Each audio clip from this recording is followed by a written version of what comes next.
হঠাৎ সন্ধেবেলায় আবার বললো আমাকে খেলনা কিনে দিতে হবে, একটা খেলনা কিনে দিতে হবে। বলি চলো তাহলে যাই খেলনা কিনে দিতে। আমি জানি রাস্তাঘাটে বেরোলেই বাবা একে তো মানে বাজারহাট খারাপ, কিচ্ছু ভাল লাগে না, আর এমনিতে বাইরে যদি 1 টাকা জিনিস কিনতে যাই 100 টাকা খরচা হয়ে যায়। বলি চ আর কি করে যাবে, খেলনা কিনবি যেকালে চ দেখি কি খেলনা কিনবি।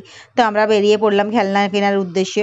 বলি কোথায় যাব কোথায় যাব চিন্তা করে দেখলাম, বলি চলো সন্তোষপুরে যাই, সন্তোষপুর থেকে একটুখানি ঘুরে আসি। এত ভিড় ছিল এত ভিড় ছিল, সেদিনকে আবার ছিল বুধবার, খুব ভিড় হয়। আর মেন কথা হচ্ছে কি আবান তো একদম থামছেই না, না যেতে হবে যেতে হবে। তাই বলি লেবু কেনো তো, লেবু লেবু খেলে নাকি লিভার ভালো থাকে। মোদের যা অবস্থা হয়ে যাচ্ছে, একটু লিভার ফিভার ভালো করতে হবে। তো দোকানঘাট দোকান পশুরি তো এদিকে ভর্তি। তো সন্তোষপুর স্টেশনে আর কি হবে, সেরকম তো খাস তো কিছু নেই। তো ওকে বলি চ খেলনা খেলনা কোথায় আছে দেখি। ও বললো কোথায় খেলনা, আমি বলি এই দেখো এখানে জুতো বিক্রি হচ্ছে, চলো জুতো দেখি। তো আবানের একটা জুতো কিনতে হবে, আমার একটা জুতো কিনতে হবে। দোকানদার বললো যাও যাও যাও যাও, ওখানে সেল চলতেছে। ওই কি বলো, বলে 100 টাকা সেল। বলি ও বাবা রে 100 টাকায় এত জুতো? বলে না না, এক পিস জুতো 100 টাকা। বলি ও তাই বলো, আমি ভেবেছি সব জুতো হয়তো 100 টাকা।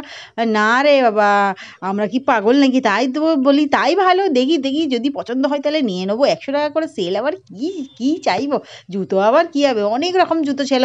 বলি কিরাম নেবো না নেবো বুঝতে পারতেছি নি, কি করবো না করবো বুঝতে পারতেছি নি, কোনটা নিই না নি কোনটা নিই না নি। মনে হচ্ছে যে আমি জানি বাইরে ঘাটে গেলেই ওই রকম হয়, 1 টাকার আমি সদা করতে যাবো তবে 100 টাকা হয়ে যাবে। তারপর উনি বললো আপেল কিনবো, তারপর বললো আমি মাছ খেলনা কিনবো। বলে তাই কিনে নাও, কি করবো। তারপরে আমি ওষুধ কিনে আর ঘরে চলে এলাম, ভাল লাগে।